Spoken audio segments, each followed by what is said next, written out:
Hoje vamos abordar um tema essencial e que muitas vezes é negligenciado na jornada da parentalidade. É preciso estar bem para bem cuidar.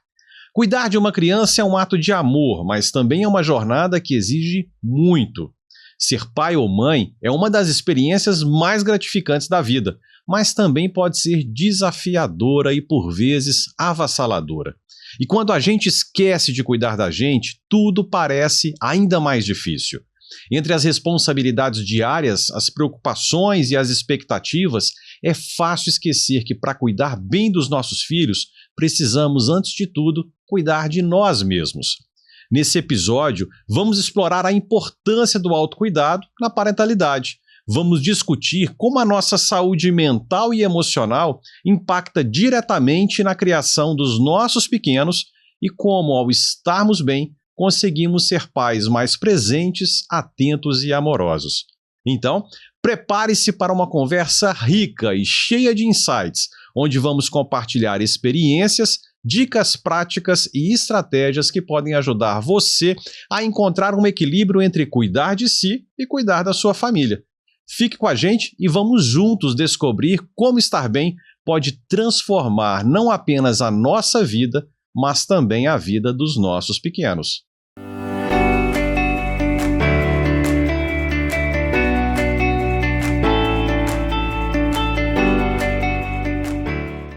Olá, eu sou o Igor Tanuri e esse é o Pai Descer no Paraíso, conteúdo de qualidade para falar sobre parentalidade, sobre paternidade e, por que não, sobre maternidade, com o intuito de compartilhar conhecimento e experiências para ajudar você a construir melhores relações com seus filhos e ajudá-los a extrair o melhor do seu potencial. Mas antes de mais nada, se você está nos acompanhando aí pelo YouTube ou pela sua plataforma de podcast, não deixe de se inscrever aqui no nosso canal. Clique no joinha, curta esse episódio, faça o papai feliz. Se está no podcast, clique no maisinho e adicione esse episódio à sua biblioteca e compartilhe com todos aqueles que você gosta, com seus amigos, com seus familiares, para que o Pai Descer no Paraíso possa impactar um número cada vez maior de papais, de mamães e de cuidadores. E hoje, para falar sobre esse tema tão importante, que é estar bem para bem cuidar, eu estou aqui com a Júlia Duarte, palestrante e instrutora sênior de Mindfulness pelo Mindfulness Trainings International, especialista em psicologia positiva, ciência do bem-estar e da autorrealização pela PUC do Rio Grande do Sul, graduada e pós-graduada em Direito pela PUC Minas, fez transição de carreira após viver na pele os prejuízos do excesso de trabalho e ausência de priorização da saúde mental. Hoje tem alegria em sustentar e compartilhar uma forma mais consciente e equilibrada de viver. E nas suas palavras, Júlia, me considero uma buscadora, estou sempre procurando evoluir e viver uma vida com significado da qual a minha alma se orgulhe. Compartilhar os aprendizados do meu caminhar com outros buscadores é uma alegria. Mindfulness me trouxe de volta ao meu eixo em um momento que eu estava bem distante dele. A vida acontece momento a momento e Mindfulness nos resgata essa consciência. Por isso ele é um dos meus maiores aliados do meu viver, do meu bem viver. Júlia, muito obrigado pela sua presença, por prestigiar o Pai Descer no Paraíso e compartilhar um pouquinho da sua experiência, do seu conhecimento com todo mundo que está nos acompanhando. Obrigada, Igor. Um prazer estar aqui. Prazer é nosso. Então vamos lá, explica pra gente, Júlia, o que é Mindfulness? Ótimo. Você já pratica? Você já Não. Ainda não. Bom, Mindfulness significa atenção plena, consciência plena, e é sobre a gente estar realmente presente no aqui, no agora. Parece uma coisa meio óbvia da gente dizer esteja presente, mas a grande verdade é que quase 50% do nosso tempo, tem estudos inclusive da Universidade de Harvard, que diz que 49,6% do nosso tempo a gente não está presente. Esse estudo chama uma mente ausente é uma mente infeliz. E às vezes a gente está ali no local, tá com o corpo físico ali, mas a mente não está ali. Quem tem tendência aos processos mais depressivos fica com a mente muito lá no passado, preso, às vezes sofrendo com culpa, remorso, arrependimento. Quem tem tendência aos processos mais ansiosos, com a mente muito lá no futuro, preocupado com o que vai acontecer, às vezes até sofrendo por coisas que nem chegam a acontecer.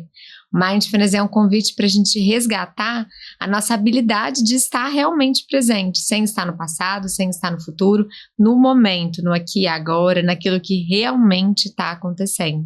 Que legal.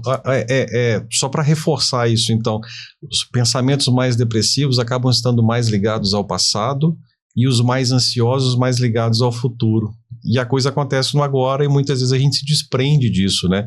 E talvez até essa hiperconectividade talvez venha contribuindo muito para esse excesso também de não estar no presente ou não. Com certeza. Que legal, que legal. E qual que é a diferença do mindfulness para meditação? Ótimo. Quando a gente fala em meditação, tem várias possibilidades. Você pode fazer uma meditação para um tema específico, vou fazer uma meditação para autoestima, tem meditações que usam mantras. Nem toda meditação é mindfulness. Então, essas meditações que usam mantras, que têm esses temas específicos, não são práticas de mindfulness. Já as meditações que têm esse objetivo de trazer a presença para o aqui e agora, são práticas de mindfulness. Então, a meditação mindfulness, ela não usa musiquinha, não usa mantra, é só o seu corpo, a sua presença aqui e agora. É simples, mas nem por isso é fácil. Então, a meditação mindfulness é essa que tem esse objetivo de trazer a presença e também a gentileza.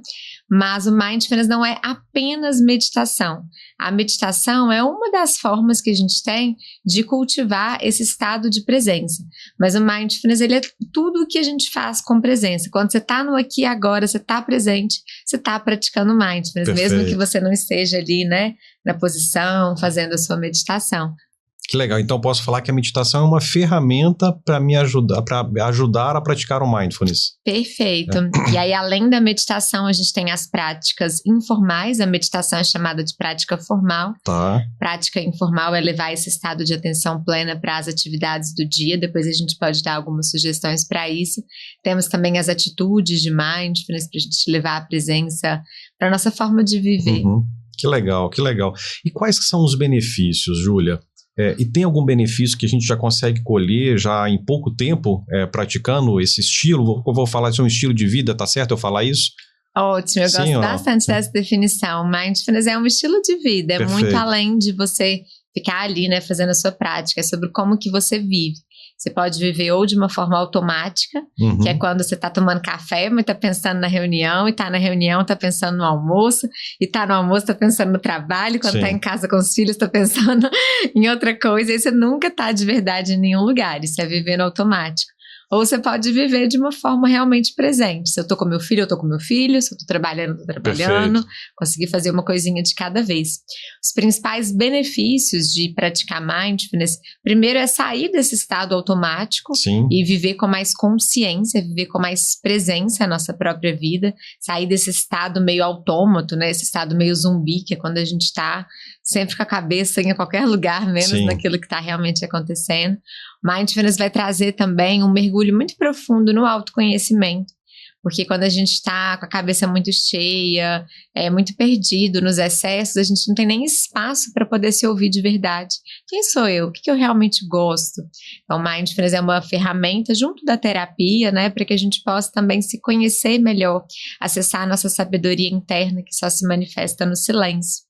A gente tem também um grande benefício que é a redução da ansiedade, a redução do estresse, aumento do foco, o aumento da concentração, do equilíbrio emocional como um todo, da autocompaixão, que é algo que a gente também trabalha muito no Mindfulness. E quanto tempo que a gente precisa, né, para sentir esses benefícios como você trouxe. Eu gosto muito de associar com a academia. Se você fizer uma atividade física hoje, imediatamente você já sente um bem-estar ali. Mas é claro que um efeito maior precisa de uma atividade prolongada. Perfeito. A meditação é bem assim. A gente pode fazer uma prática aqui hoje também, né, de 3 minutinhos para o pessoal experienciar. E com 3 minutinhos você já consegue sentir um benefício, mas para ter um benefício realmente consistente, aí a gente precisa de mais tempo. A maior parte dos estudos que mostram os benefícios do Mindfulness consideram uma prática de 8 semanas, de 2 meses, que é um tempo bom para a gente ir musculando a nossa consciência. Inclusive foram feitos alguns estudos mostrando o que acontece no nosso cérebro quando a gente medita. Sim. E aí esses estudos constataram que algumas áreas do cérebro, elas se ativam durante a meditação. Por exemplo, o córtex pré-frontal esquerdo, que é ligado justamente com a tomada de decisão, com foco. A amígdala cerebral, que é a área do nosso cérebro ligada com luta, fuga, paralisia e justamente ali ansiedade, reatividade, ela se desativa durante a prática, ela se acalma. O hipocampo ligado com a memória, ele se ativa. E quando a gente pratica de forma reiterada por pelo menos 2 meses, além dessas áreas se ativarem, elas mudam de tamanho. Olha que incrível. Olha só. A gente muda a conformação do nosso cérebro com essas práticas reiteradas. Então, que legal. Vale que legal. a pena praticar. Que legal, que bacana. E pegar o gancho no que você falou também, a partir do momento que eu estou no presente, eu também posso me observar melhor, observar as minhas próprias reações, me conhecer melhor e a partir disso poder evoluir também como ser humano, como pessoa, a partir daquilo que eu desejo para mim mesmo, né? E quando eu estou desconectado desse tempo, né? Talvez muito no passado, talvez muito no futuro, é difícil olhar para si, né? Que legal, que legal. E como que o Mindfulness entrou na sua vida? Você é formado em Direito, pós-graduado em Direito e agora trabalha com Mindfulness. Como que aconteceu esse processo? Foi por necessidade mesmo. Quando eu entrei no Direito, apesar de quando eu era criança, eu tinha assim uma calma, minha família bem agitada, eles ainda falavam, nossa, Júlia, você é muito lerda, porque eu fazia as coisas bem no meu ritmo, mas depois de adulta eu acabei entrando nesse ritmo acelerado, que eu acho que é o ritmo que a maioria das pessoas hoje vive, né? Se todo mundo fala, tá na correria, como se o estado normal fosse a correria, e não é a normal, às vezes a gente acha que algumas coisas são normais só porque elas são comuns, e eu acabei entrando nessa correria no direito. Quem é do direito sabe que é uma área de muita pressão e todas as áreas vão ter as suas pressões, independente da profissão que você escolha, né? Mas naquela época eu não tinha as ferramentas que eu tenho hoje para lidar, então comecei a ter crise de ansiedade, comecei a tomar medicação para ansiedade, e aí quem me indicou o Mindfulness foi um médico. Uma época eu fiz um check-up, assim, porque eu sentia às vezes falta de ar e eu achava que eu tinha algum problema de respiração. E aí com esse check-up ele falou, Júlia, sua respiração tá perfeita, isso é ansiedade. Você já conheceu meditação? Olha só. E aí eu falei, eu tinha aquele estereótipo que muita gente tem de achar que meditação é para quem é naturalmente calmo, que você tem que ser um monge. Eu pensava, não, isso não é para mim. Eu sou dinâmica, sou criativa, não sou uma pessoa parada, assim. Mas aí depois de um tempo que eu comecei a tomar medicação para ansiedade, eu nunca gostei muito, assim, de resolver as coisas dessa forma. É claro que nada contra, tem hora na nossa vida que a medicação é importante, é necessária, mas a longo prazo eu queria muito conseguir resolver isso de uma forma natural. Perfeito. E aí eu resolvi então, né, dar uma chance para a meditação que tinha sido me indicada há um tempo atrás. E aí fiz um curso de Mindfulness e foi assim transformador na minha vida, muito além de reduzir minha ansiedade, que era o meu principal objetivo, e parar de tomar medicação, né, conseguir me autorregular só com as práticas. Eu comecei a mergulhar fundo nesse processo de autoconhecimento. E quando a gente sai do automático, a gente começa a rever mais as nossas escolhas. Então, por que eu faço o que eu faço? Perfeito. E aí eu comecei a questionar várias escolhas, parei de me identificar com o direito por outras questões também. E aí acabei fazendo uma transição de carreira desde 2018. Desde 2019 eu larguei totalmente o direito e hoje trabalho apenas com Mindfulness e psicologia positiva e tenho assim muita alegria em viver esses benefícios na minha vida e poder incentivar que as pessoas também experimentem isso. Mais do que tudo, você compartilha aquilo que você viveu e oferece para as pessoas aquilo que você experimentou, né? Exato. E diante dessa experiência, explica para todo mundo o que é estar bem. A OMS classifica como saúde um estado de bem-estar físico, mental, social, inclusive espiritual. Olha só. E eu acho que essa resposta varia muito para cada um, né? Ela permeia muito o autoconhecimento, que tá bem para mim, talvez não seja para você, vai depender muito do momento de vida de cada um.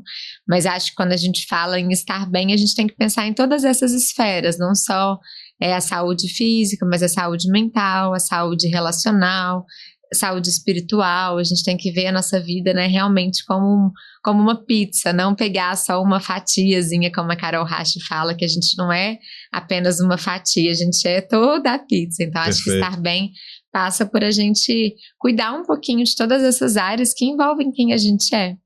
E é interessante você trazer isso, porque muitas vezes a gente escuta, né, falar assim, olha, você precisa cuidar de si. E o que a gente traz, pelo menos eu acho que é o mais usual, eu preciso ir no médico regularmente, eu preciso me alimentar melhor, eu preciso praticar atividade física, né, que muito se fala hoje, que de fato é essencial, mas talvez essas fatias da pizza tem algumas que a gente deixa passar, né? Às vezes é uma sobrecarga mental, às vezes é um desequilíbrio emocional, às vezes é a questão da qualidade do sono, que é tão básico que muitas vezes a gente se esquece dele também, né? Então, ou seja, isso tudo é fator importante para compor o meu bem-estar. Sem ele, eu não vou estar, digamos assim, na plenitude do melhor que eu posso viver. Posso dizer isso? Perfeito. O autocuidado, ele vai mudar muito para cada pessoa. Perfeito. Porque talvez uma pessoa que está ali postergando a atividade física, o autocuidado para ela vai ser começar uma atividade física. Tem pessoas que já estão também com atividade física excessiva. Então, o autocuidado para ela pode ser descansar. Então, o autocuidado é você se dar aquilo que você necessita naquele momento e as suas necessidades vão ser muito individuais. Por isso que a gente precisa muito do autoconhecimento para perceber como que a gente pode se cuidar melhor. E você falou do sono, a gente às vezes subestima muito o sono, acha, não, hoje vou dormir menos aqui porque eu tenho que resolver várias coisas. É claro que até para quem é pai e mãe, principalmente quando tá com o bebê muito novinho, não tem como, né? O sono acaba ficando muito prejudicado e é um grande desafio, eu vejo, de muitas mães conseguir manter a saúde mental com a privação de sono. Perfeito. Isso é um grande desafio. E assim, tem que adaptar para o momento de vida. Uma pessoa que acabou de ter um filho, ela não vai conseguir ter a mesma qualidade de sono de uma pessoa que, né, já está com um filho maior. Então, sempre adaptando para a realidade de cada um, mas dentro do que é possível para cada um, preservar a rotina de sono é muito importante, faz muita diferença na saúde mental. Quando a gente não dorme bem, isso deixa a gente mais ansioso, a gente fica mais cansado, mais reativo. Quando a gente dorme, várias conexões importantes são feitas ali no nosso corpo. O sono é essencial para nossa saúde como um todo. E o mindfulness contribui muito para uma boa noite de sono, inclusive. Quem tem insônia fica pensando muito em problema, né? Às vezes deita para dormir e a mente tá lá. Borbulhando. E aí por isso não consegue dormir. Quando você entra no estado de sono, é muito parecido com a meditação. Então, para você meditar, você tem que dar uma desligada no excesso de pensamento, focar na respiração, você vai entrando na meditação. O sono é muito parecido. Para você dormir, você tem que sair, né, desse excesso de pensamentos, preocupações com o dia que vai chegar, com o dia que passou, e entrando aos pouquinhos no estado de sono. Então, se você meditar diariamente, você vai desenvolvendo essa habilidade maior de não se identificar tanto com seus pensamentos.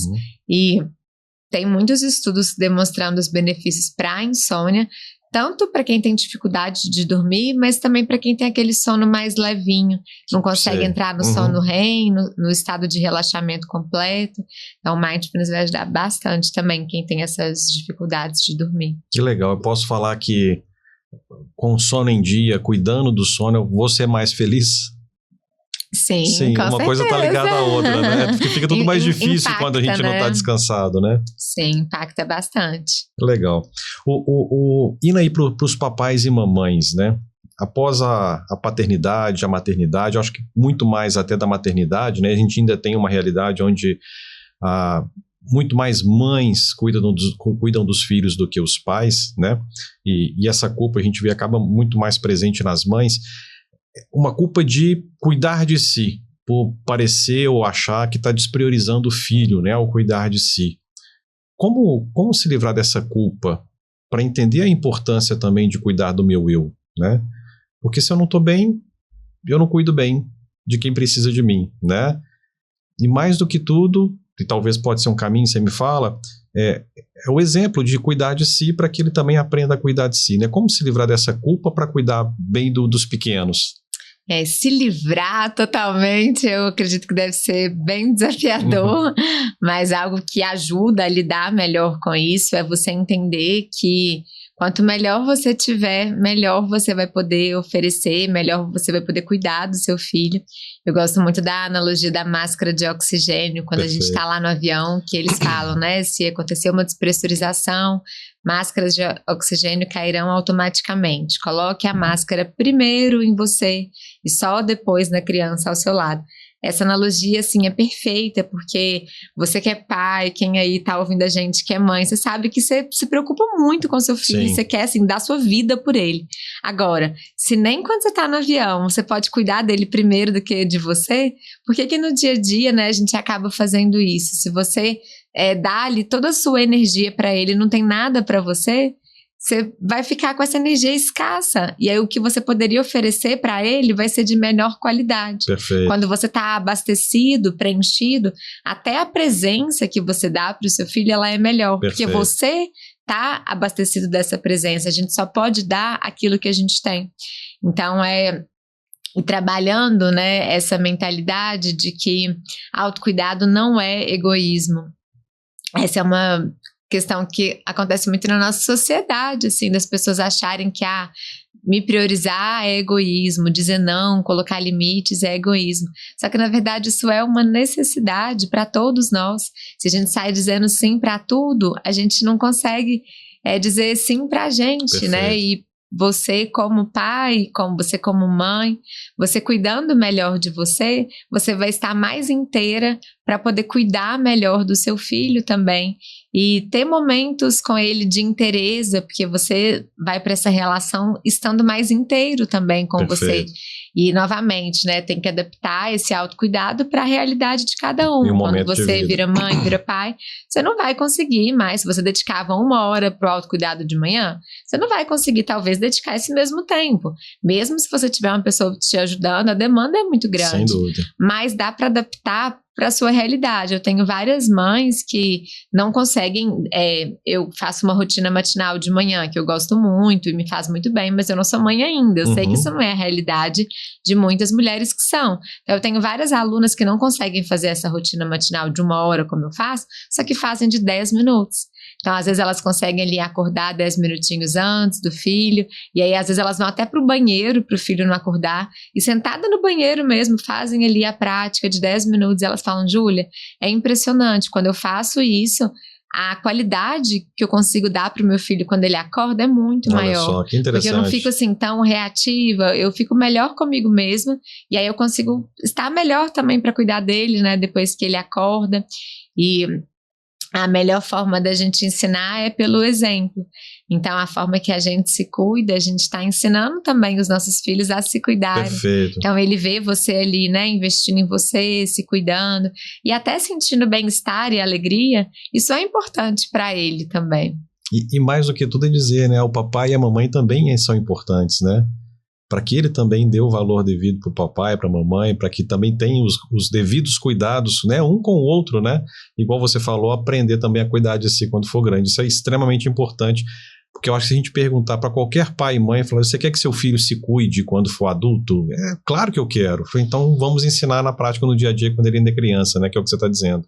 Que legal, que bacana. E até pegar esse tema, né, você colocou de uma cliente que faz 10 minutinhos de mindfulness no banheiro, de prática, né, no banheiro, e se encontra mais preparada para estar com o filho quando ele acorda. É uma ferramenta importante para também estar mais presente e fazer mais diferença no dia a dia dos filhos, porque a criança ela precisa da presença, ela precisa dessa conexão, né? A gente vê muitos pais e mães reclamando da falta de vínculo, de que não é escutado, de que não consegue influenciar os filhos. E essa conexão ela é muito importante para isso, né? O mindfulness pode ajudar a trazer essa presença maior e, consequentemente, fortalecer esse vínculo e para que o pai e a mãe também ofereçam aquilo que é essencial para a criança. Com certeza. Mindfulness é a gente estar presente e a gente ter presença. Quando a gente consegue estar presente com a pessoa que a gente ama, né, com o nosso filho, você está ali realmente conectado com ele, você está também praticando mindfulness. Presença de qualidade é mindfulness, que é você estar ali olhando nos olhos, realmente atento. Muitas pessoas ficam tristes por não poderem, não terem mesmo, por questões de trabalho, não terem disponibilidade de ficar muito tempo com os filhos, mas às vezes mais importante do que a quantidade desse tempo é a qualidade desse tempo, porque talvez você fique com seu filho hoje 8 horas, só que nessas 8 horas, metade você ficou ali no celular, às vezes nem trabalhando, né, mas vendo qualquer coisa no celular, que é algo que capta a atenção se a gente não se policia. Então, às vezes não estava no celular, mas estava na televisão, às vezes não estava com nenhum eletrônico, mas não estava com a cabeça ali de verdade. E as crianças, elas sentem muito. Crianças são, assim, grandes professores de mindfulness. Eu falo que os melhores professores de mindfulness são as crianças, porque elas têm dentro delas esse estado natural de presença, que é também o nosso estado. Isso hoje é tão difícil para a gente adulto, porque a gente se desconectou desse estado de presença. Mas esse é o nosso estado natural. A gente está vivendo nessa normose de achar que tem que estar sempre correndo, sempre no passado, sempre no futuro, mas o nosso estado normal é o estado de presença, e quando as crianças nascem ali e vão se desenvolvendo, elas têm essa presença muito forte. Isso é algo intrínseco a nós, é algo que está dentro do ser humano. Perfeito. Então elas, além de serem presentes, elas demandam essa presença. Elas não querem, né, que o pai fique com ela enquanto tá com a cabeça em outro lugar. Elas sentem quando o pai não tá ali de verdade, né? Elas sentem quando ele não tá brincando ali de verdade. Às vezes senta pra brincar, mas não tá ali. A criança, ela sente, ela cobra.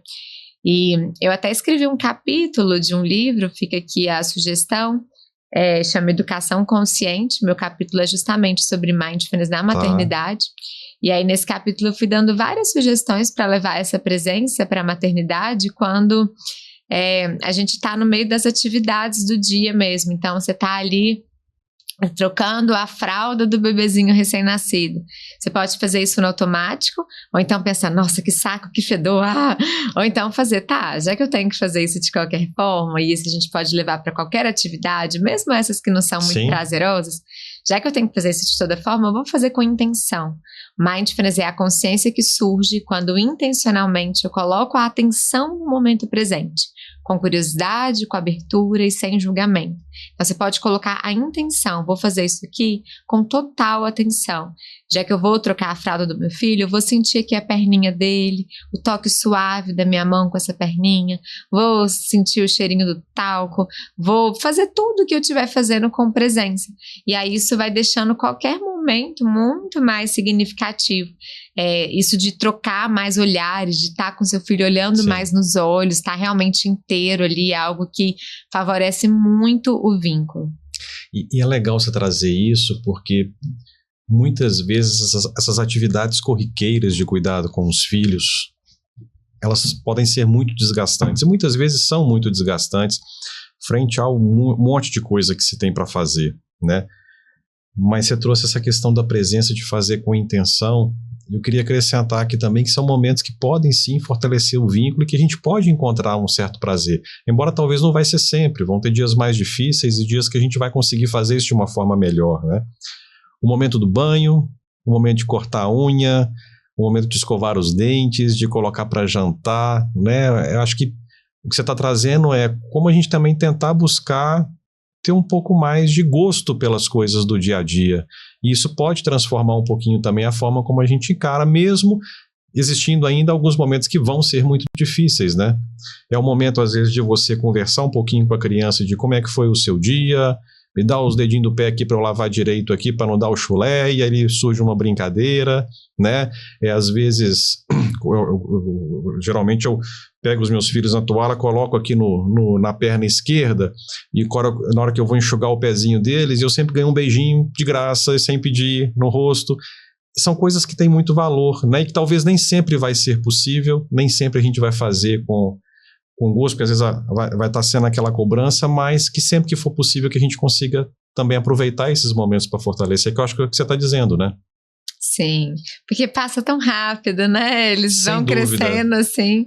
E aí quando você consegue colocar a intenção nesses momentos, muda completamente. Até uma atividade, às vezes meio chata ali se torna mais prazerosa. O Mindfulness vai ajudando também a recuperar o encantamento pela vida. Que legal. As pessoas que estão com depressão, além de ficarem muito no passado, vão perdendo o encantamento, que é esse prazer de viver, de perceber as belezas que estão nos esperando a cada momento, como você falou, vou secar meu filho, ele me dá um beijinho. Quando a gente está no automático, a gente não percebe nada disso, e a gente fala, nossa, hoje não aconteceu nada demais. Mas na verdade, você acordou, você recebeu um beijo do seu filho, e ele aprendeu uma palavrinha nova, e aí são tantas coisinhas que vão acontecendo, que se a gente não está presente, a gente deixa passar. E quando você está presente, você vai percebendo a beleza disso Sem tudo. dúvida. É claro, não é sempre que a gente vai ver essa beleza, como você trouxe, né? Tem dia que a gente vai estar bem, tem dia que a gente não vai estar legal também, faz parte, né? Que legal, que legal. E a gente vê muitas vezes nosso próprio comportamento buscando felicidade em outras coisas, em outras pessoas, né? Eu quero encontrar um amor que vai me fazer feliz, eu quero encontrar um trabalho onde eu me sinta mais realizado, eu quero ir para aquela casa nova porque eu acho que a nossa vida vai mudar assim, ou vamos ter um filho, quem sabe isso melhora o nosso casamento. São nas coisas externas mesmo que a gente encontra a felicidade? Não, a gente colocar a felicidade em algo é sempre um tiro no pé, né? Principalmente em conquistas, como você trouxe. Então, eu vou ser feliz quando eu casar, vou ser feliz quando eu tiver um filho, vou ser feliz quando tiver o segundo filho. Não, a felicidade ela não tá lá no final, ela tá no processo.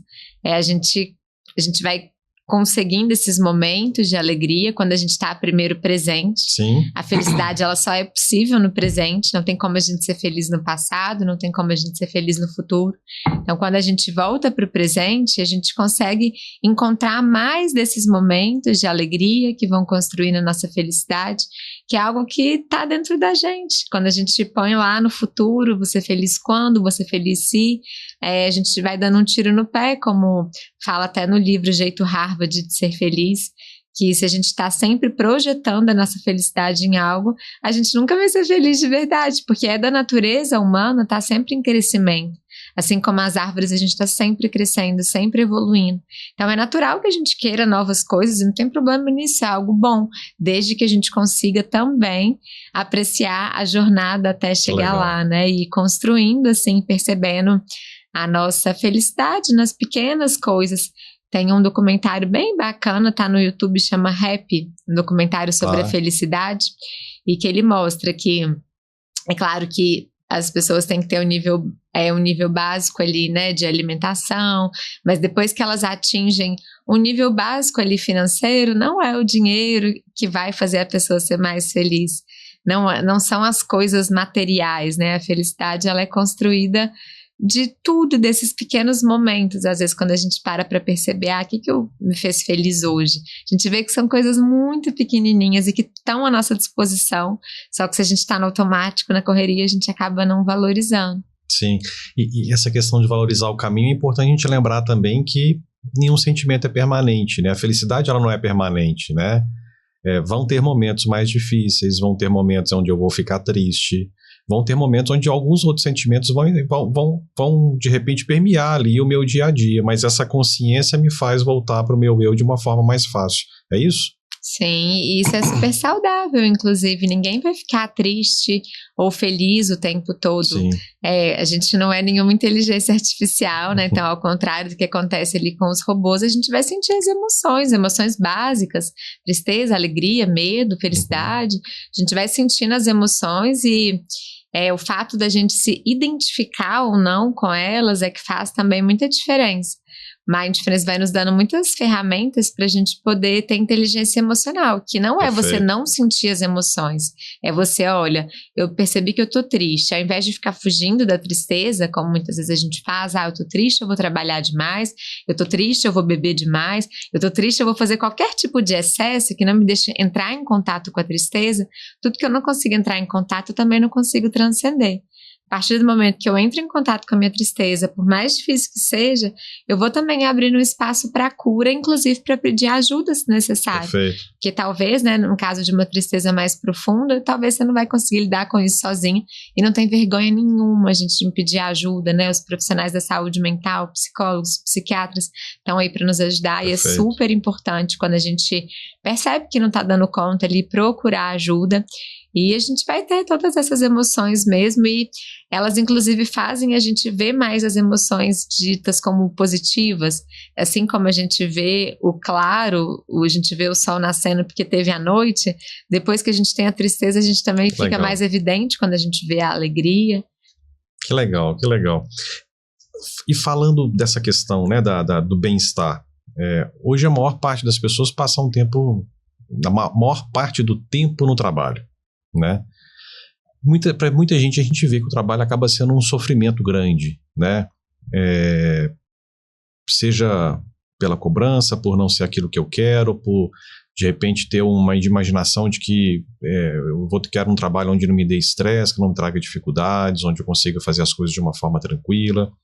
E eu acho que aí tem dois lados, né? Tem um lado das empresas, de como olhar para esse colaborador de uma forma mais humanizada, entender, né, onde há uma procura cada vez maior pelo bem-estar, por uma qualidade de vida, mas também para aquela pessoa que está trabalhando, que muitas vezes se vê refém, ali aquela situação de pressão, aquele contexto que não consegue se livrar daquilo.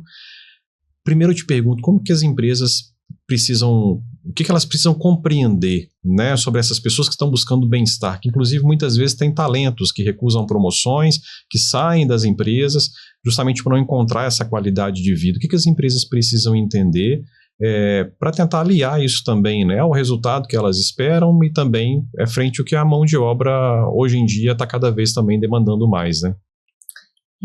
Grandes empresas do Vale do Silício já colocam práticas de mindfulness, práticas de bem-estar lá dentro. Quando a gente vê, né, dentro da Google, por exemplo, tem uma sala de meditação, porque já começaram a entender que investir no bem-estar e na saúde mental do colaborador é investir na empresa. Uhum. O colaborador que não está bem, isso vai afetar diretamente os resultados dele. Então, ainda que a empresa não faça isso pensando no colaborador, se ela quiser pensar nela mesmo, nos resultados dela, ela precisa de investir na saúde mental. Quando ela faz isso, ela vai reter muito mais talentos e deixar um clima melhor para se trabalhar. Tem até vários selos, né, que vão medindo isso, como selos que as empresas ganham, que mostram que elas são bons lugares para se trabalhar. Perfeito. Quanto mais isso acontece, mais as pessoas vão ficando interessadas de ficarem nessa empresa também. E hoje em dia tem muitas empresas que possibilitam o híbrido também. Acho que isso é muito interessante. Acho que foi não são todas pandemia, que têm essa possibilidade, né? Vai depender muito do trabalho, da cultura da empresa. Mas nos lugares que isso é possível, para as mães, para os pais é muito bacana, né? Porque você acaba tendo mais tempo ali com seu filho, mesmo para quem está trabalhando de casa, o tempo de deslocamento que você perde é um tempo que você pode ganhar com seu filho. Então, investir nessas práticas de autocuidado, de promover saúde mental, bem-estar, acho que é algo bem importante. Eu falo muito sobre produtividade saudável, que é a produtividade que se sustenta. A produtividade quando você está só focado em trabalhar, e tudo bem que em algum momento da vida você esteja vivendo assim, né? Todo mundo vai ter alguma fase que, nessa fase aqui tô com um trabalho muito intenso, tô com um projeto muito intenso e, sei lá, vou ficar um mês aqui trabalhando até mais tarde, um mês aqui bem focado, ok. Agora, se você vive uma vida inteira assim, só olhando pro trabalho, uma hora essa conta não fecha. Não é à toa que a gente está aí com tanto burnout, né, que é o esgotamento, a estafa mental no nível máximo, que a pessoa, ela realmente é obrigada a se afastar porque já chegou aqui. Isso fala muito sobre a empresa, é uma doença laboral. E então, a investir na saúde mental, além de reter talentos, vai também diminuir os gastos com afastamento, com turnover, que é quando você já treinou o colaborador, que dá todo um trabalho, e de repente esse colaborador sai. E aí você tem que treinar outra pessoa. Então, quando a empresa é um local melhor para se trabalhar, isso acaba fazendo com que as pessoas fiquem por mais tempo e fiquem bem, porque isso vai afetar diretamente a qualidade desse trabalho. Quanto melhor está a nossa saúde mental, melhor vai estar o nosso trabalho. Isso afeta todas as áreas da nossa vida. É igual você querer usar um celular que está descarregado. Não tem como, a Sim. bateria acabou, ele não vai poder ficar 100%. Quanto mais carregado, mais abastecido a gente tá, mais a gente vai poder entregar para o nosso trabalho, né? Então, cuidar Faz todo sentido. da saúde mental, do bem-estar dos colaboradores, é cuidar principalmente da própria empresa. Perfeito. E trazer resultados sustentáveis, como você disse, né? E para quem está muitas vezes se sentindo refém de uma determinada situação, de um trabalho onde não está feliz, e aquilo muitas vezes impacta também a família, né? Porque volta para casa extremamente desgastado, principalmente emocionalmente, né? Todo dia é muito difícil. Existe alguma forma de tentar encarar esse dia a dia com um pouco mais de gosto, um pouco mais de prazer, para melhorar o bem-estar, tanto de si quanto também dos seus familiares, dos seus filhos? Ótimo. Bom, primeiro eu fiz uma transição de carreira, né? Então eu acho que é importante falar que sempre é possível, independente da idade que cada um tenha, né? Se você está muito insatisfeito com o seu trabalho, poxa, você fica lá tanto tempo, será que realmente você quer continuar nesse trabalho para sempre? E aí isso vai depender, tem que fazer um processo muito grande de autoconhecimento para ver também os seus valores. Porque tem pessoas que têm como valor estabilidade. Então, tem pessoas que, mesmo que não gostem muito desse trabalho, têm a estabilidade como um valor maior, e aí vão se manter num trabalho que não gostam tanto, mas que para elas, né, dentro do que é importante ali para cada um, faz sentido. Sim. E aí, nesse caso, então, eu não gosto muito do meu trabalho, mas a gente também, não é todo mundo que tem que amar o trabalho, né? Se você não gosta tanto assim, tem como você arrumar outras formas de trazer prazer para o seu dia. Eu acho que assim, não tem como você fazer algo que você detesta, mas se você, não gosto tanto, mas esse trabalho me dá estabilidade, sopesando aqui, né, eu acho que compensa eu continuar aqui. Então, algo que você pode fazer é você colocar outras formas de ter prazer na sua vida. Então, o meu trabalho não é uma fonte de prazer, é só uma fonte de obrigação, mas eu posso colocar uma massagem uma vez na semana, que é uma coisa que me dá prazer. Posso no final de semana fazer uma aula de meditação no parque, posso encontrar uma atividade física que me dá prazer, posso ter mais momentos com meu filho, que vão ser momentos que vão me dar prazer. Então, colocar atividades que vão te dar prazer no seu dia, e não precisa de muito. Às vezes, ligar para uma amiga, um amigo, uma pessoa que você não encontra há tanto tempo, né? As amizades são muito importantes. Às vezes ver um filme de comédia, não sei, colocar pequenos prazeres na sua vida todo dia para poder deixar essa rotina mais leve. A gente também pode fazer pequenas práticas de mindfulness ao longo do dia. Então, enquanto você está ali trabalhando, você parar, fazer uma prática de 3, 5 minutinhos, vai ajudar bastante a trazer esse bem-estar, esse centramento para o dia. A prática de gratidão é algo maravilhoso também para a gente trazer alegria para o nosso dia, perceber as coisas boas que estão acontecendo nele. Que interessante isso. Tem como se reprogramar, se é o que eu posso dizer assim, uma pessoa que está o tempo todo reclamando de tudo, da família, dos amigos, do trabalho, de casa, dos filhos, do marido, da esposa, para buscar praticar mais essa gratidão e com isso também buscar um melhor bem-estar para si? Sim, com certeza. Nosso cérebro, ele é plástico, então a gente tem essa possibilidade o tempo todo de incentivar aquilo que a gente quer, né? E o primeiro passo é a consciência, você tomar consciência de que você é uma pessoa que reclama muito, porque reclamar é hábito. Tem gente que nem percebe que reclama muito. A pessoa, ela às vezes não se escuta mesmo, porque se ela se escutar, é chato a gente ficar com alguém que o tempo inteiro tá reclamando. E às vezes a gente é essa pessoa, né? Tem dia que a gente tá chata mesmo e a gente vai reclamar de tudo. E aí às vezes a gente não tá se percebendo, porque se eu percebo que eu tô reclamando de tudo, nossa, hoje eu reclamei de tudo. Calma, isso não tá me fazendo bem, porque reclamar é clamar 2 vezes. Sempre que a gente reclama de algo, é como se a gente estivesse pedindo mais daquilo para nossa vida. E a gente tem como sociedade essa tendência de focar muito no negativo.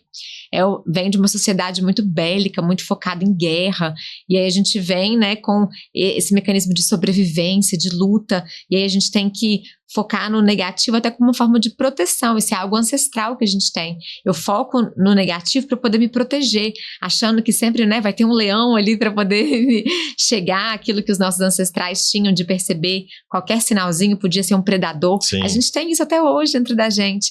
Então tem pessoas que às vezes focam muito no negativo porque tem isso muito arraigado ainda de achar que sempre está em perigo e sempre tem que focar no negativo e sempre está preocupado com alguma coisa. O primeiro passo para a gente sair disso é, então, a gente reconhecer que a gente está fazendo isso e querer mudar, né? Se você reconhece, você quer mudar, algo que vai te ajudar muito, por exemplo, é fazer o diário da gratidão. É algo que parece meio bobo, assim, a gente falar, diário da gratidão, vai ajudar alguma coisa? Mas tem um estudo que foi feito para pacientes com depressão, que eles pegaram 2 grupos, um grupo que estava tratando a depressão com medicação e com caderninho da gratidão, e um grupo que estava tratando só com a medicação. E aí, depois de um tempo, o grupo que estava tratando com a medicação e com o caderninho teve muito mais melhora do que o outro, que estava apenas com a medicação. Olha que bacana, porque tratar a depressão, por exemplo, que está muito ligada com a reclamação, né? Quem às vezes está nesse estado depressivo fica muito também negativo, até porque a pessoa está passando por um processo bioquímico, vai precisar, além da medicação, de mudanças de comportamento mesmo.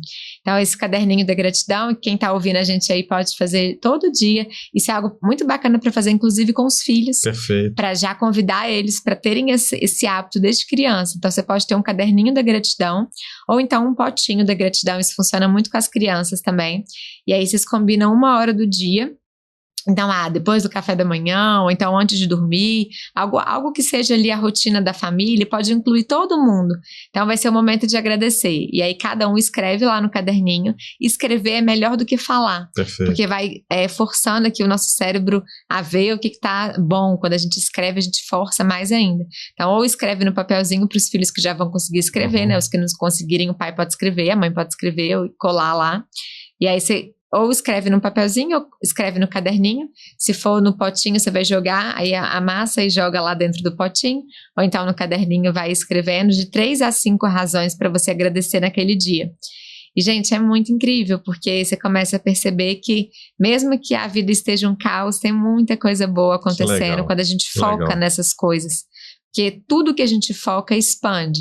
Se a gente foca muito no problema, de repente esse problema tá gigante. E não é que a gente tá inventando, o problema ele tá lá. Sim. Mas quanto mais a gente foca nele, é como se ele crescesse. E quando a gente começa a agradecer, a gente percebe que, olha, tem muito problema acontecendo na minha vida, mas nossa, olha aqui como isso é interessante, esse solzinho aqui que eu peguei à tarde, olha como é que o dia tá bonito, nossa, tem água na minha casa. São coisas assim que são banais, são básicas, mas só porque a gente tem, né? Sim. Quantas pessoas que não têm esse acesso à água potável, Sim. Quantas pessoas que não podem comer pela boca, estão passando por um Sim. tratamento de saúde, que estão comendo por uma sonda, quantas pessoas que não têm um banho quente para tomar. Então, quando a gente faz esse exercício de gratidão, a gente começa a perceber que tem muita coisa boa acontecendo na nossa vida, e aí a gente vai treinando o nosso cérebro através desse exercício do caderninho da gratidão para poder reconhecer as coisas boas assim que elas acontecem. Então, aconteceu uma coisa boa, eu começo a perceber isso assim que isso acontece. Isso vai aumentando o meu bem-estar. Que legal, que legal. E hoje a gente vê cada vez mais a gente olhando menos para si, né? Que eu acho que é o que você está falando. Antigamente, acho que se comparar, eu acho que é algo natural também do ser humano, né?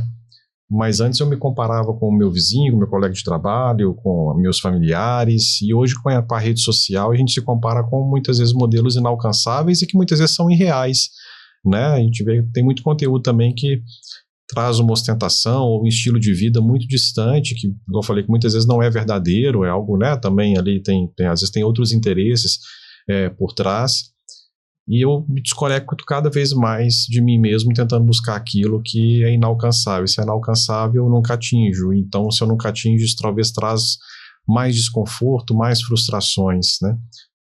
Como fazer esse movimento inverso? De eu me desconectar de novo dos outros, no modelo de felicidade que muitas vezes é vendido, que eu estou tentando copiar, e como voltar a conexão para mim mesmo. Ontem eu até assisti um filme da Fórmula 1 que está no cinema, e aí um dos pilotos fala assim, tudo isso é ruído externo, foca no seu, faz o seu trabalho. Acho Olha que só. é bem isso, né? A gente ver tudo isso como ruído externo, focar no nosso trabalho mesmo, focar na nossa vida. Porque cada um tá fazendo o seu, e se a gente ficar se comparando, às vezes você vai ficar achando que você tá atrasado, que você tá adiantado, mas cada um tá no seu processo, a vida não é uma corrida, né? Uhum. Cada um tá no seu processo e a gente tem que realmente focar na nossa vida, ter muito cuidado com a rede social, que é uma ferramenta maravilhosa, Sem né? dúvida. Inclusive, vocês estão aqui nos ouvindo Sem pela rede dúvida. social, mas é algo que a gente tem que tomar cuidado, porque senão você começa a se comparar, como você trouxe. Então, usar com muita sabedoria essas ferramentas a nosso favor e não o contrário, entendendo que as pessoas estão expondo ali são recortes da realidade. Sim. A gente tem que ter essa maturidade mesmo, né, de entender que uma rede social ela é um recorte da realidade. E como tem que ser mesmo, o problema que eu tenho, eu vou ficar compartilhando com a minha terapeuta, com as pessoas da minha confiança, eu não vou ficar expondo problemas da minha vida na rede social.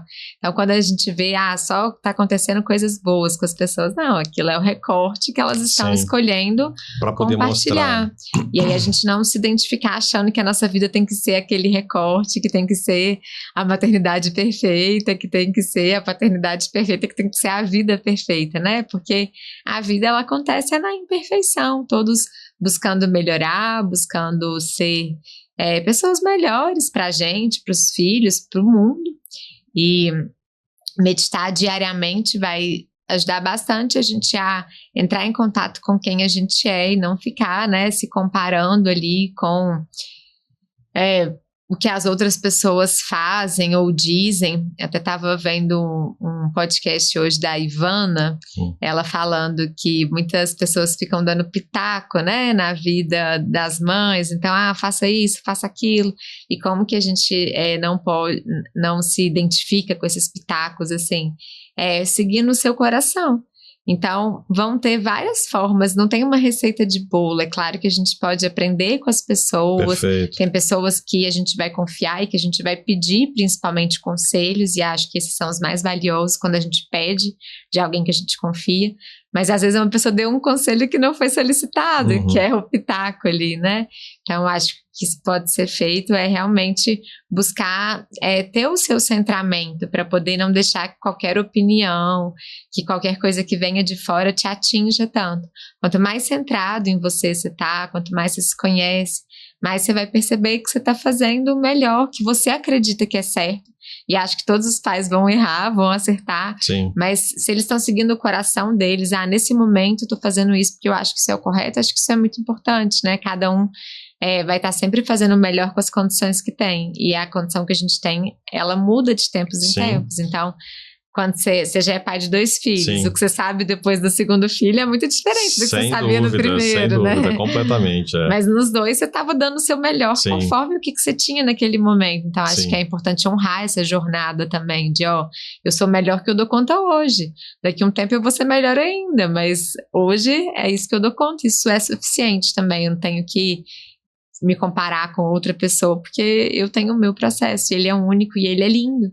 Que legal. E até enfatizar isso, né? Porque muitas vezes a gente vê esses modelos, esses recortes, né, dos bons momentos do outro e acha que os problemas acontecem só comigo, né? Não, todo pai e mãe tem os seus desafios, tem os seus escorregões, né? Por mais que às vezes um pode ter mais consciência do que o outro, a realidade dos dois muitas vezes traz as suas dificuldades também. E muitas vezes o que é mais consciente, que a gente às vezes tem até como um modelo a ser seguido, ele também tem os deslizes deles também, né? Então isso faz parte do processo, mas eu acho que o mais importante é como que a gente lida com isso, né? Então a dificuldade, o erro, ele vai fazer parte na vida de qualquer pai e mãe, né? Mas como que eu lido com esse erro? Como que eu lido com esse deslize? Né? Como que eu lido comigo mesmo, com a relação com meu filho? Isso é que no final vai fazer uma diferença grande, né? Com certeza. Tem um TED muito bacana que se chama O Poder da Vulnerabilidade, da Brené Brown. Eu recomendo. A gente tem que se permitir ser vulnerável, entendendo que a gente vai errar, né? Buscando acertar, a gente vai errar. E algo muito importante nesse processo é a autocompaixão, que eu falei que está muito associada com mindfulness, que é justamente sobre a gente se tratar com mais gentileza. Porque às vezes a gente pega um erro e acha que a gente é aquele erro. Quem tem tendência a ser muito autocrítico, e eu já fui assim antes do mindfulness, às vezes você erra uma coisa e você acha que você é aquele erro. O mindfulness ajuda muito a gente a perceber o erro na justa medida que ele tem. Perceber que um erro é um erro. Um dia ruim é um dia ruim, não é uma vida ruim. Não é que você é uma pessoa ruim porque você cometeu um erro. Conseguir ver as coisas com a exata proporção que elas têm, nem mais nem menos. Então, se eu errei aqui, eu vou reconhecer, eu vou buscar melhorar. Mas não achar que eu sou aquele erro, não me identificar demais com esse erro. Tendo essa gentileza no trato com a gente mesmo, né? Conseguindo ser mais amoroso com a gente mesmo, até para poder melhorar. Perfeito, perfeito. E a partir daí também mais um exemplo que a gente pode citar também, né? De como lidar com o erro com mais naturalidade, para que nossos filhos também aprendam também a lidar com o erro como algo que faz parte do processo, né? E vou aproveitar uma outra fala sua também, que você colocou, que é importante a gente também ter uma crítica e uma consciência. Será que aquela pessoa com a qual eu estou me comparando faz sentido ou não? E para isso eu preciso ter um cuidado muito grande também com as crianças e com os adolescentes, porque se isso é um desafio para mim, muitas vezes eu me pego comparando com coisas que são inatingíveis e inalcançáveis, a criança e o adolescente ela vai ter muito menos capacidade de lidar com isso também. Então se possível, a restrição ou um acompanhamento de perto, né, com o que está sendo acessado, o que está sendo visto, ela é muito importante também para a gente cuidar também desse bem-estar das nossas crianças, né?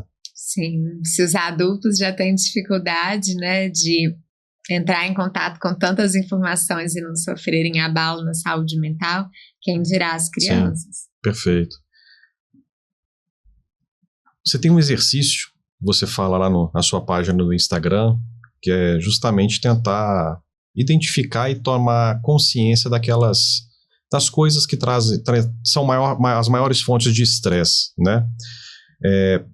É possível eu separar ou é possível buscar um melhor bem-estar, um maior bem-estar, digamos assim, separando as coisas das quais eu tenho ação direta para mudar, daquelas onde eu não tenho ação direta para mudar?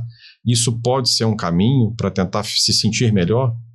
Sim, até passar esse exercício para quem quiser fazer, é super simples. Você vai pegar uma folha de papel e aí você vai colocar lá fontes de estresse. Então, primeiro você coloca todas as suas fontes de estresse, vai escrevendo tudo. Problema no trabalho, problema com o filho, escreve tudo. E aí depois você vai classificar, tá, dessas fontes aqui, o que está no meu controle, o que não está no meu controle.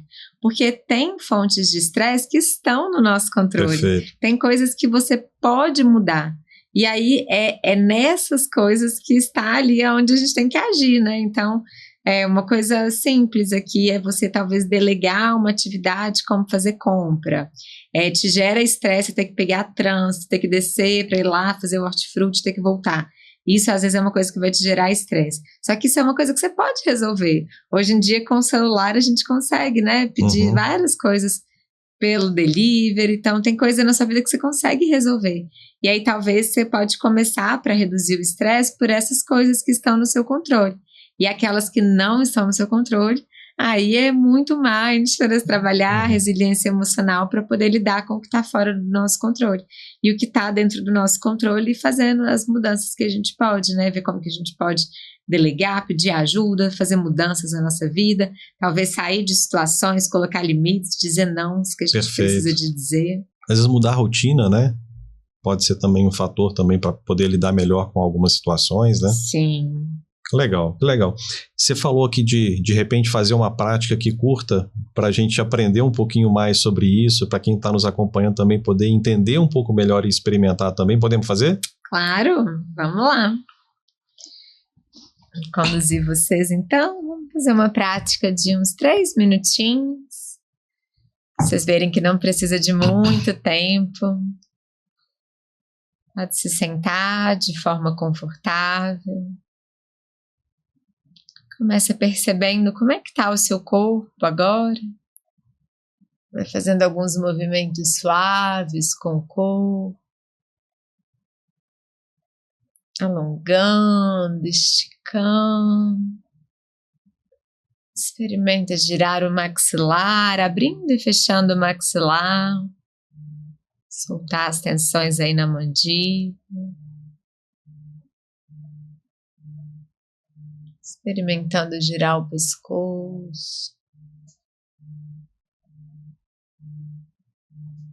Experimentando movimentar os seus ombros para trás, para frente. Qualquer outro movimento que o seu corpo peça. E percebendo todo o ambiente à sua volta, de olhos abertos. Ainda que seja um ambiente que você sempre está. Percebendo com atenção, com curiosidade. E gentilmente fechando os olhos. Nesse momento que você reservou para você. Agora isso é tudo o que importa. Focando a atenção na base do corpo. Os pés em contato com o chão, o quadril em contato com a cadeira. Sente o tecido da roupa.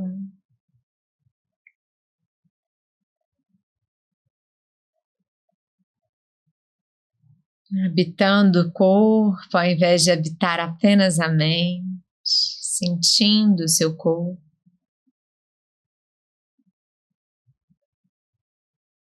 Então, percebendo a sua respiração. Deixando que a respiração seja tudo o que há. O ar entrando.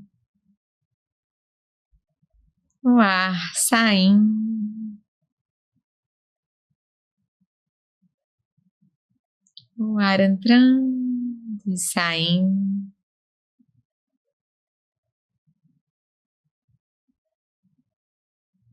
Percebendo o contato do ar com as narinas.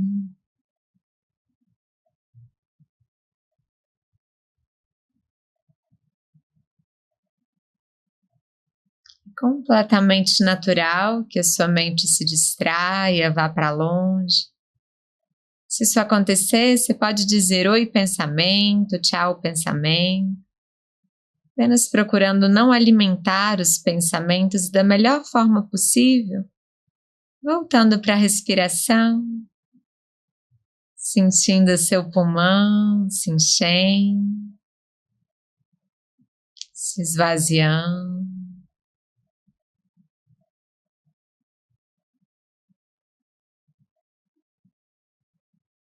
Sentindo a barriga se enchendo, se esvaziando. E presente com mais essa respiração. E com mais essa. E com mais essa.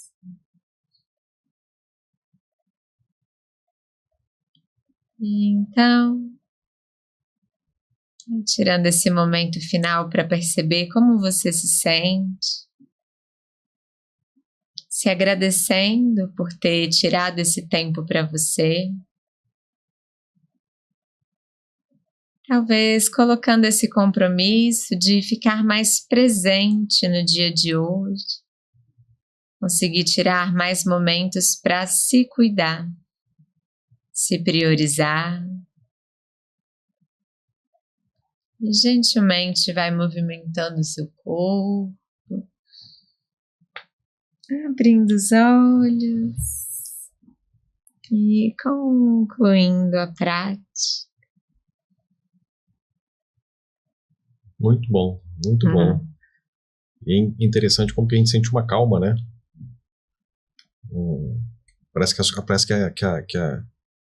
a poeira baixa, a gente muda a velocidade, né? A sensação é essa. É muito cansativo, né? Quando a mente está com muitos pensamentos. E só de fazer essa prática vai realmente dando uma... Que legal, que legal. E quais as sugestões para o dia a dia? Para talvez usar isso como uma prática regular, mas também naqueles momentos que forem mais difíceis, Júlia. de maior ansiedade, maior dificuldade? Pode ser uma alternativa também para tentar se centrar um pouquinho mais? Perfeito. Bom, para o dia a dia, a gente tem essas práticas formais, como a gente fez agora, que é a meditação. A sugestão é que a gente faça todos os dias.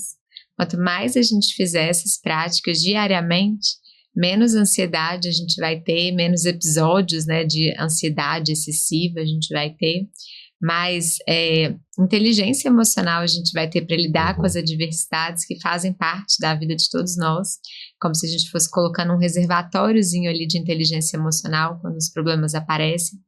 Além das práticas formais, a gente pode levar as práticas informais para o nosso dia, que é você trazer a presença para tudo que você estiver fazendo. Então, na hora que você vai tomar banho, pode até convidar os filhos para fazerem também de uma forma bem lúdica, tomar o banho de olhos fechados. Olha só. Às vezes quem é mãe, né, fala, nossa, eu não estou tendo tempo nem para tomar banho. Mas na hora que você for tomar banho, se você faz disso um momento de autocuidado, você já consegue encontrar ali, né, um espacinho na sua rotina. Então, tomar um banho no modo mindfulness seria você apagar a luz, fechar o olho, porque aí você vai ter que ficar bem presente, senão você vai acabar escorregando. E aí, de olhos fechados, você vai tomar esse banho sentindo o contato da água com o seu corpo, sentindo o contato do sabonete com o seu corpo, o shampoo, o condicionador. Só de você ir sentindo isso, você está praticando mindfulness, está tomando esse banho com mais presença e acaba sendo muito mais relaxante, revigorante. Você pode levar a atenção plena para a alimentação. Outra coisa ótima também de levar para os filhos, não usar tela na hora de se alimentar. Perfeito. Antigamente era um hábito muito comum, né, de agradecer antes das refeições, aquelas mesas cheias. Hoje em dia, às vezes você vai no restaurante, você vê o povo mexendo no celular, né? Então é algo que a gente pode incentivar também, tanto a gente quanto os filhos, né, de fazerem.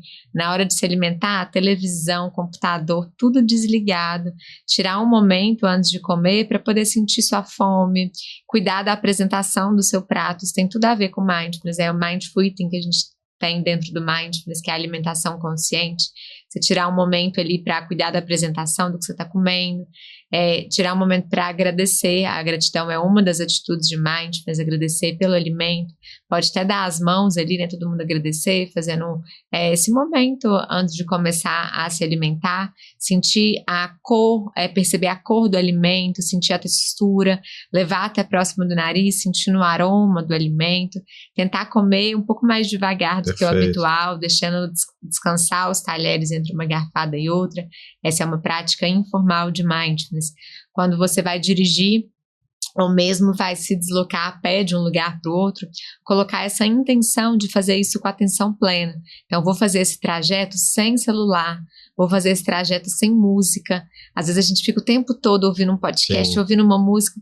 E assim, é muito bacana, mas ao mesmo tempo é algo que a gente tem que tomar cuidado, porque se a gente está o tempo inteiro ouvindo alguém, ainda que seja um assunto interessante, como o nosso episódio aqui, quando que você vai se ouvir, né, de verdade, né? Então, tem momentos de silêncio. Eu vou fazer um trajeto aqui, para que eu preciso ouvir uma música? Para que eu preciso ficar ouvindo um podcast? Calma, vamos ter um momento de silêncio aqui nesse trajeto. Experimenta olhar para o céu enquanto você está caminhando, olhar para as pessoas que você vai cruzar, dá um sorriso, olha nos olhos. Isso é uma forma de praticar mindfulness, que dá para fazer com os filhos também. Para levar o mindfulness para as crianças, tem que trazer sempre dessa forma lúdica, né? Então fala, vamos fazer uma brincadeira de fazer esse trajeto aqui sem música, só prestando atenção nos detalhes. Isso é mindfulness puro. E tem várias práticas informais dessas para trazer essa presença para o dia. É muito rico. Absolutamente tudo que a gente vai fazer, quando a gente põe essa intenção, a gente pode praticar mindfulness, sei lá, lavando uma louça. Você sentir ali a textura da bucha, do detergente, da água, é uma forma de praticar mindfulness. Que a partir do momento que você se conecta com o que você está fazendo, você desconecta com outras coisas que não estão ali com você no presente, né? Exatamente. Que legal, e eu ia te perguntar justamente sobre essa questão de como envolver as crianças, e você já trouxe diversos exemplos, muito no sentido também de trazer essa criança para o presente também, né? Para conectá-la com aquilo que está acontecendo naquele momento, né? Inclusive médicos falam muito isso que você falou, né? Tirar a tela do momento da refeição para que haja uma atenção para aquilo que está sendo feito, comendo, percebendo também na sua saciedade ou não, Acho que é muito disso que você falou, né? E perceber tudo. E eu acho que a gratidão, talvez aqui, eu acho que é um grande recado, né? Que na correria do nosso dia a dia, a gente acaba não prestando atenção nas coisas boas que a gente tem e não praticando essa gratidão que é tão importante, né? Para a gente, de fato, ver que a gente tem muito motivo para que nos traz felicidade e que muitas vezes passam despercebidos, né? Sim. Além de incentivar que as crianças pratiquem a gratidão, fazer essas práticas informais junto com os pais mesmo de uma forma lúdica, elas também podem fazer as meditações. Perfeito. Então, a partir dos 5 anos de idade, a criança já consegue fazer meditação. Inclusive, tem várias escolas que já colocam meditação no currículo. Tem um filme bem bacana, vocês encontram no YouTube, chama Insaei, O Poder da Intuição.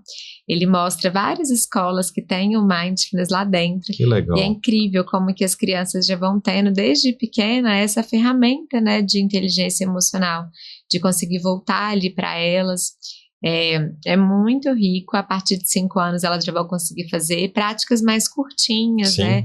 Práticas de 3 minutinhos, como a gente fez agora, 5. E aí sempre adotando essa linguagem lúdica. Então, uma prática para criança normalmente vai ser, cheira a florzinha, apaga a velhinha.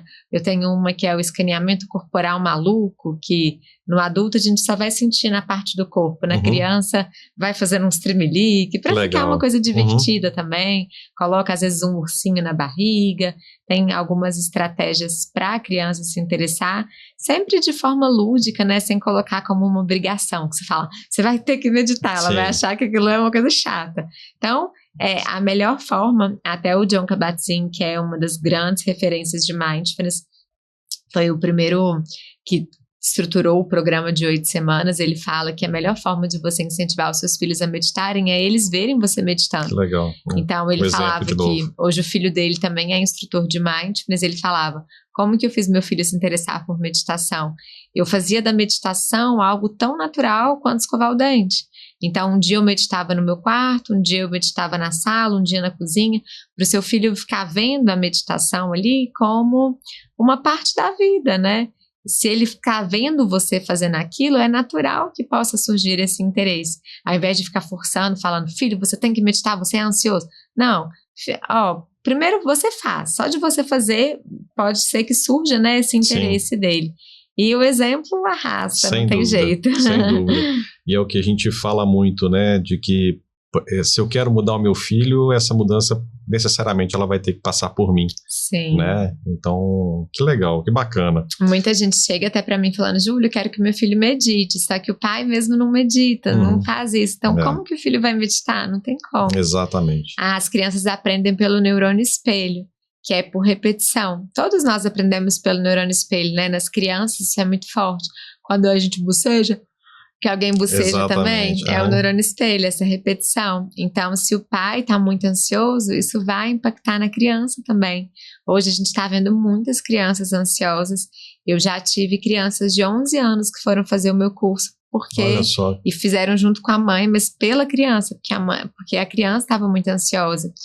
E a melhor forma, né, de trabalhar essas emoções também os pais trabalharem neles também junto, Perfeito. Né? Porque não adianta o tratamento ser feito só num deles e o pai continuar ali estressado, ansioso, falando aquilo com a criança, e aí ela vai absorvendo aquilo. Sim. Então, quanto melhor, de novo, aí reforça, fechando aqui a importância de se cuidar para poder também Perfeito. Cuidar desse filho. Perfeito. Eu falei isso em outro episódio aqui, mas aquela máxima de faço o que eu falo e não faço o que eu faço nunca funcionou no final das contas, né?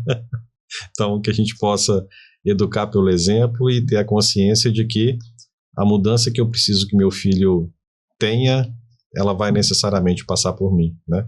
Que legal, super obrigado pelo bate-papo. Antes de encerrar, eu queria que você falasse um pouquinho mais dos seus cursos, do seu canal, falar dos seus arrobas, como que as pessoas podem te encontrar e quais as recomendações que você dá para quem está iniciando, né, e quer de repente começar nessa jornada praticando Mindfulness como um estilo de vida de verdade. Bacana. Bom, primeiro prazer foi compartilhar com vocês. Eu vou deixar aqui o meu podcast. Eu tenho um podcast que é o Be Mindfulness Júlia Duarte. Vocês me encontram no Instagram também, bemindfulness.br.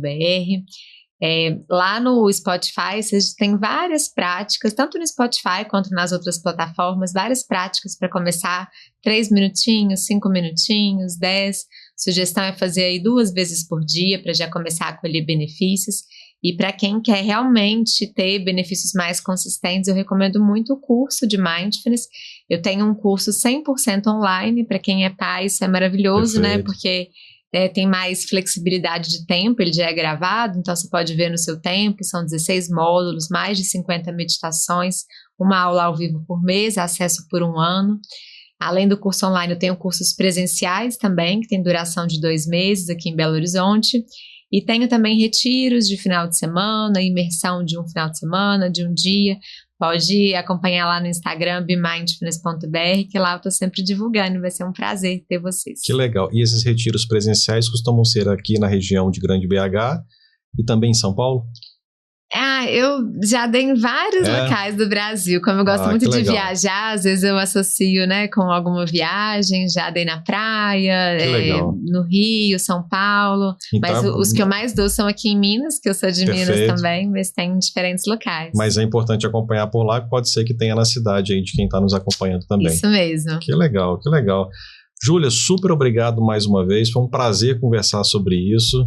Saio aqui também com uma experiência e um conhecimento que eu não tinha, como eu te falei, não pratico, com a intenção também de começar a praticar. Eu acho que pode trazer benefícios aí para todos os papais e mamães, trazendo uma consciência maior, que é super importante para uma boa parentalidade, né, para a gente buscar melhores relações com os nossos filhos e ajudar com que eles também extraiam o melhor de si.